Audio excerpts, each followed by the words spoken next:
and today we are going to be learning how to make a gelatin egg. And if you don't know what that is an AIP friendly egg replacer, because you guys know AIP, no eggs. So if that, sounds like something you wanted to learn, keep watching.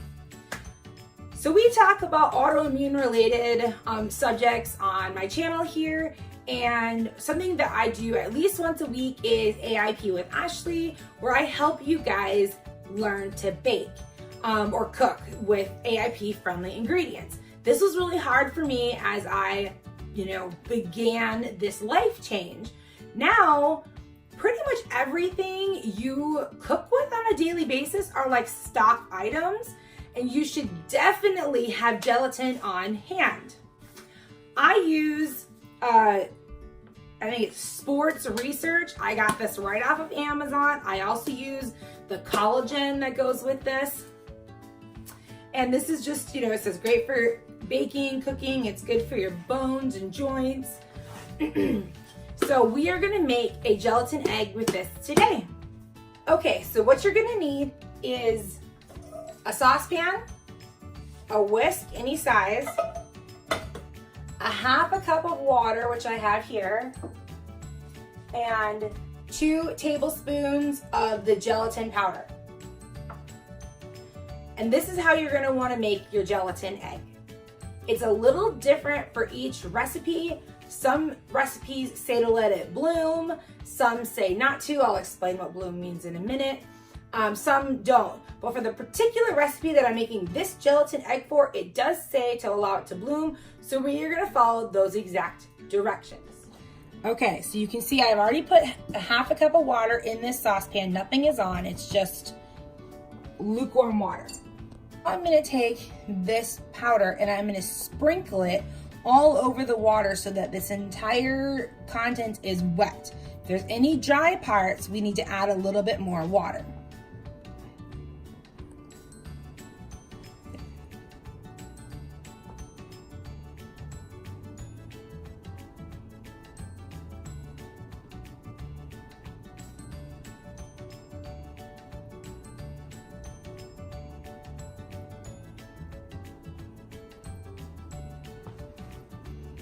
Okay, so as you can see, it's not all wet, but it's still soaking up the water. So I'm gonna give that just a minute to kind of see if it will all soak in. Okay, so you can see there's still a couple dry spots. I'm gonna add a little bit more water to that.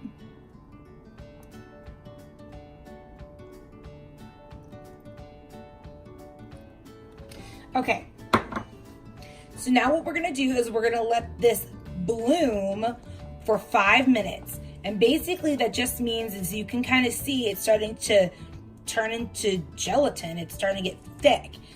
We want it to do that. So we're gonna let that sit for 5 minutes till we're ready to use it. Okay, so it has been 5 minutes and you can see that the gelatin is nice and like bouncy and not sticky. My hands are clean, don't worry. So now we are gonna turn the burner on to low and let it kind of reheat the gelatin for about a minute or 2. So once this is all liquefied again and smooth, we're gonna dump this into our already done mixture. And then you kind of beat that again. Like I said, for this particular recipe, you beat that all together because this is egg. It's not egg, it's gelatin, but for this recipe, this is the egg. And I've had very, very good luck using gelatin eggs, I'm using air quotes, you can't see, to make really delicious desserts. So I'm gonna take my whisk now, I'm just gonna kind of start to mix it around because it's starting to get warm, and see how easy it is to like break up. So now I'm gonna just whisk it all together so that it's smooth.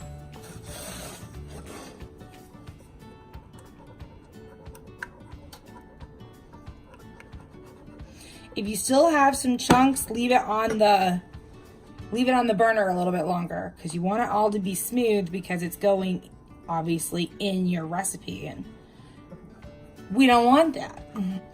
Okay, so you see how this is smooth and clump free?